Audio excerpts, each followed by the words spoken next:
How does book publishing help people break through their fears? Oh my God, it's so incredible, way better than I ever thought it would be, because so many people, myself included, when I first started sharing my story, I was scared because the judgment, right? Or like, how can I talk about this abuse that I went through? Like, who wants to hear about that? And so many people are in their own head about what people might think of them. So what I found is by people sharing their stories, oftentimes our clients will reach out and say, I'm not really sure about putting this out there,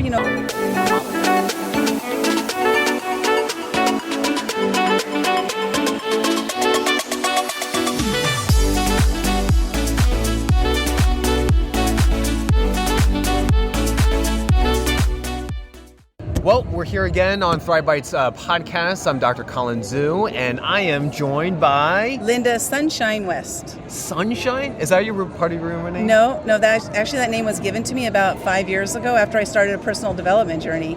People started randomly calling me Sunshine. I was like, there's something here. I'm going to go ahead and call myself Sunshine too, Awesome. So we're here live. Well, this is going to be recorded at the Expo. How did you hear about this expo and what brought you here? Well, originally I heard about it. It was about 6 years ago. My mentor was one of the speakers, and so he invited me to come up and listen to him speak. And his name is Greg Reed. He runs an event called Secret Knock. And then I ended up just going everywhere he was because he's a great speaker, and I got a chance to meet a lot of amazing people.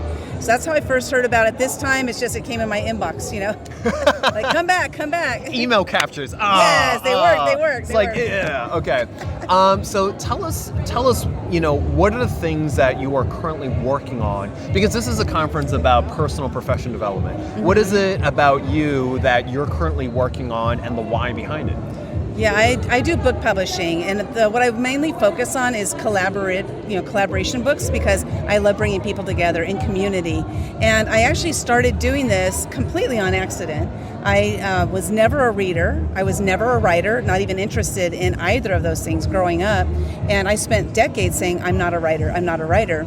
So when I had the first opportunity to be in a collaboration book, which was my mentor's, he was writing a collaboration book, and he invited me to be in that book. It was called Footsteps of the Fearless.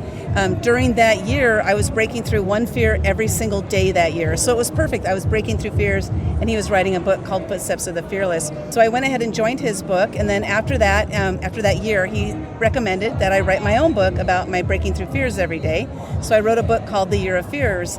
And then after that, I was like, you know what, that was awesome. I was in a book, I wrote a book. My next natural state of progression is to start doing my own books. So I decided to start doing collaboration books, and I had so much fun doing it. I wasn't even doing it as a business, but I was having so much fun that I decided to do it full time. So it's only been since September of 2021 that I've been doing it on a full-time basis, and we've already published 12 books in that period of time. That's amazing. And what industry did you come from before? Oh, I was in a lot of industries. 36 years in the corporate world, and I had 49 jobs.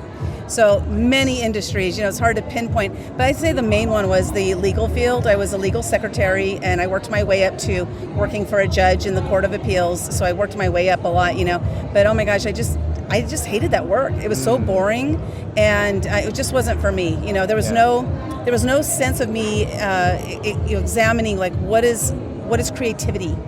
Because it was all, there's rules and everything you have to follow. And so it was once I quit that job that I embarked on entrepreneurship, and I was on this journey of trying to figure out who am I, where do I fit in this world, and how can I make some money doing it, right?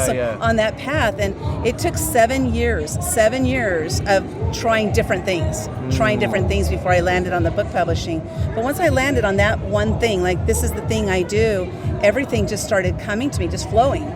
Literally, people, I'll get referrals 3 or 4 a day. It's just amazing, yeah. Yeah, I think creativity is such a beautiful thing where you're in this flow state, and once you're in this zone, athletes call it in the zone, it's so many things come to you, and then before you know it, more and more things come to you, and you have to put it down on paper, you have to create it, you have to write it down in your journal, you got to do whatever you need to do. I'm curious, in terms of breaking through that fear, you said one every day? One a day for 365 days in a row. What was the number one fear out of all that meant the most to you? Well, it was, I'll just share with you how it started is the morning I would wake up and I would say, what scares me? So I'd ask myself a question, And then whatever the first fear was that popped into my head, my commitment to myself was to break through that fear that day. So there was no plan. That was the plan, right? And so what I recognized about 3-4 months into it is I was like, what's the most common theme behind these fears? Because they were all kind of slightly different. But the most common theme was the fear of judgment. Like, for example, one of the fears was go to a restaurant by myself, go to the movies by myself, go shopping by myself, go do something that was not with anybody else, or go to networking events. I used to drive to networking events, and I would sit in my car, get on Facebook, not go inside, and drive back home. I was so scared of what people would think of me at that networking event. So I grew up in a very volatile, abusive environment, and I was told how stupid and ignorant I was on a regular basis because of that. I believed that, and I didn't want to talk to people. Right. And so really that biggest fear, which is the biggest fear, the most prominent fear in the world, is the fear of judgment. What was cool about it is once I recognized that the fear of judgment is my number one fear, this meant I had a journey I could work on, that fear of judgment. So now I don't have that fear of judgment. Like when I came up here earlier and I was like, what are you going to do, podcast? I'm going to volunteer myself. I never would have done that before. I would have waited until you asked or what have you. But I'm like, you know what? If I want something, I got to go for it. Yeah. So it's been a huge transformation. Just think about all the missed opportunities you don't take, right? I think Wayne Gretzky says the best 100 shots you miss, that you just don't take by just not doing it at all, Well, here's the saying, you're going to love this one, is I came up with see the opportunity, then seize the opportunity.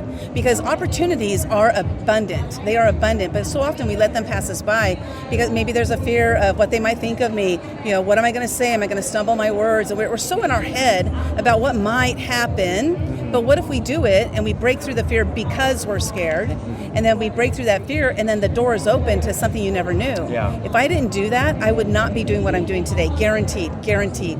So relating it back to book publishing, how does book publishing help people break through their fears? Oh my God, it's so incredible, way better than I ever thought it would be, because so many people, myself included, when I first started sharing my story, I was scared because the judgment, right? Or like, how can I talk about this abuse that I went through? Like, who wants to hear about that? And so many people are in their own head about what people might think of them. So what I found is by people sharing their stories, oftentimes our clients will reach out and say, I'm not really sure about putting this out there. I do mention a time in my life where this and this happened and stuff. And I just, let's just tweak it a little bit so that it doesn't harm them in any way, but you can still share your story. And then some people they're like, I'm just bawling my eyes out, putting my story on paper. But it's really a time of a time of reflection and a time of healing. By when we're crying, we're letting all that emotion out, and it's a really important piece. So it's been way better than I ever imagined. Awesome. Well, thank you so much for sharing your story, and I wish you a lot of success in helping others break through that fear, because that's very important. As human beings, we do share that. So, and I was just talking to someone else before that we either operate from a place of love or from a place of fear. And so if we can do more of the love, why not? So. Yeah, I came up with an acronym. I came up with a lot of different sayings that year, but one of them is faith erases anxious reactions. Because when our faith is strong, our fear is weak. So when our fear is strong, our faith is weak. So when we're experiencing fear, what we can do is we can tap into our faith in ourselves, our faith in our supporters, and then our faith in God, our higher power, what we believe in, and tap into that and say, okay, I got this, I can do this. Go out there and do it because you're scared. Your life will change for sure. So for those in the audience that want to learn more about you, how can they best find you? Well, they can find me. I'm on all the socials as Lynda Sunshine West, and that's Lynda. And then also our website at actiontakerspublishing.com. We're out here, our mission is to empower 5 million women and men to share their stories to make a greater impact on the planet. Awesome. I love that. Thank you so much. I appreciate it. Thank you.